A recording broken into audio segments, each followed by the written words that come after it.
What's up, YouTubers? Today I'm gonna be drawing a bear. Now, the first part of drawing a What? bear is excuse What? me. I'm drawing. You're gonna be drawing a what? A bear. No. I'm gonna be drawing. No. No, you bastard. No. I just wanted to draw. No. No. No. I'm not. No. I'm not gonna be drawing. Pinky promise. I really. Pinky promise. I don't want to do that. I just don't. Kiss it for good luck. I'm not 12. Mwah. Okay, so we have God. a deal. Uh, Good. No bears. I will be drawing a bear today, and the first step is Are you God. drawing a bear? Yeah. Bastardo. that was- I'm not talking to you again, ever. I just wanted to. Oh my God. My God. I just. I'm gonna draw a bear.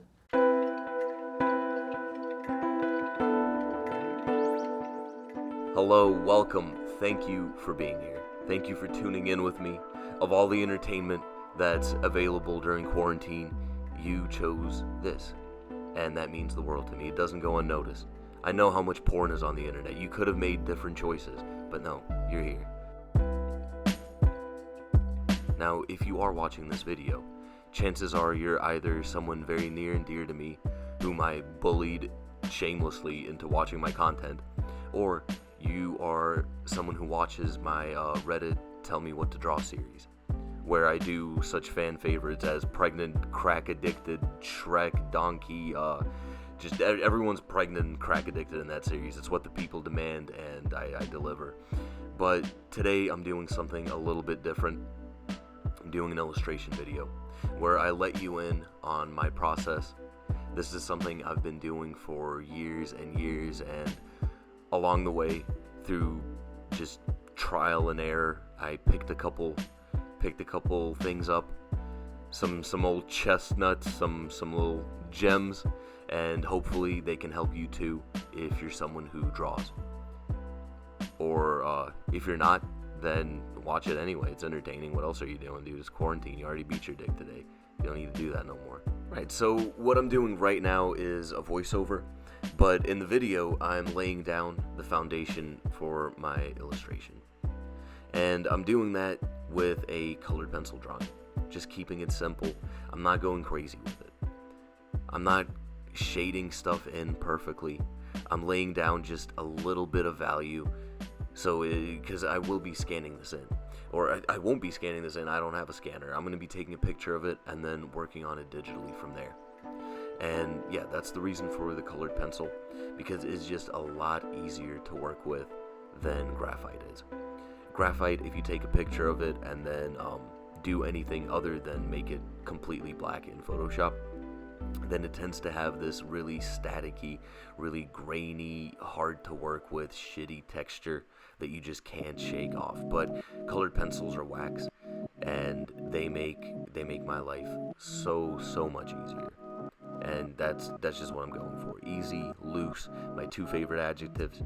And as you can see in this drawing, I'm not detailing anything a crazy amount. This entire sketch that I'm doing right now, it took me a little under 20 minutes. So with this kind of process, you just gotta work fast, you know? Like, if there's a lot of different steps, then taking the scenic route in each step does add up, and it adds up to making what would be an illustration you could knock out in a day, instead take like a week and a half of your life, and by the end of it you hate it, you're burnt out, you need a break, all this other stuff. Right, so keeping it fast, staying loose, not getting trapped in detailing or over shading anything, I am coming up on done. So this is a photograph of the finished drawing, and I'm using the program Procreate on my iPad to do the line work now. I'm using just one of the basic built-in pencil brushes and a shade of brown that's just a little bit darker than the orange I was using previously. And I'm still staying loose here.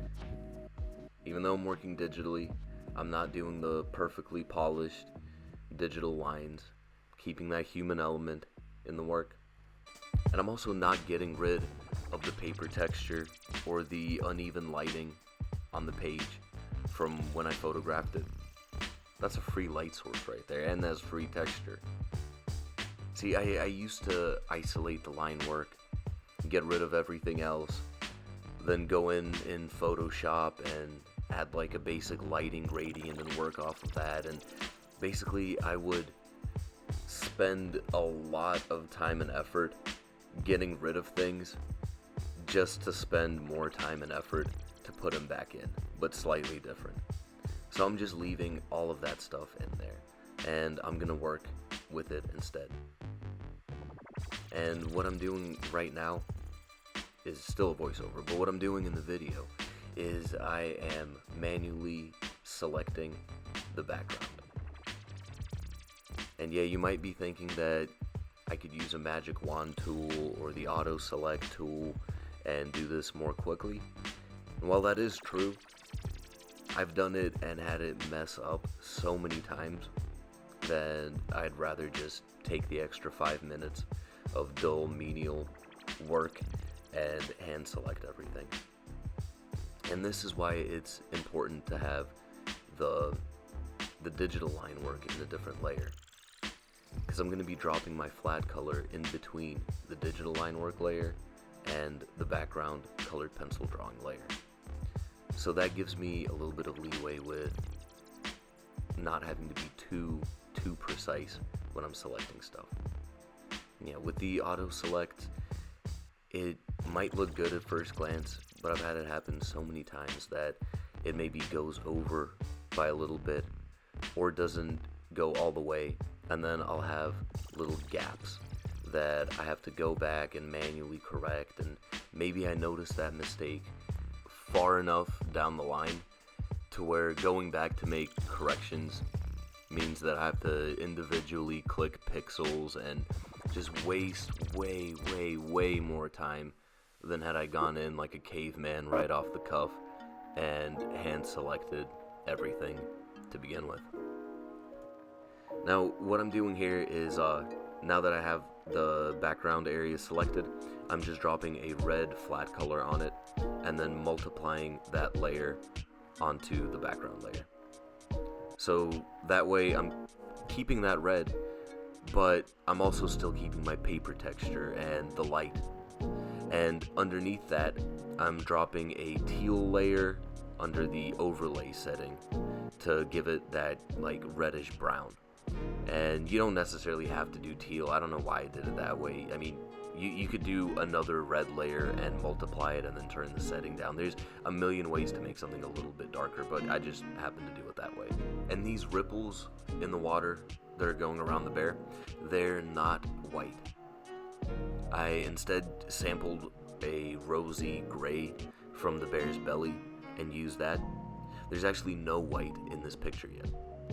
And why I'm doing that is intentional. I'm keeping everything dark so then I can control the brightness, because that's how you control how someone's eye scans your picture.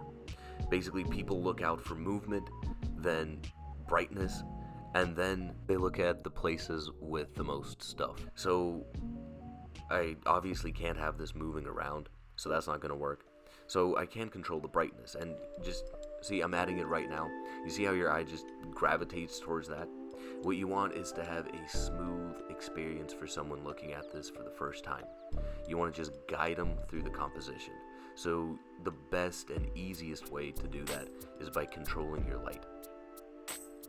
It can be tempting to overwork your highlights and to make every little thing super detailed and look super realistic and reflect light and all this, but just keep in mind that for every bit of brightness that you bring in to your composition, it's going to diminish the brightness of everything else. It's going to take away from that effect.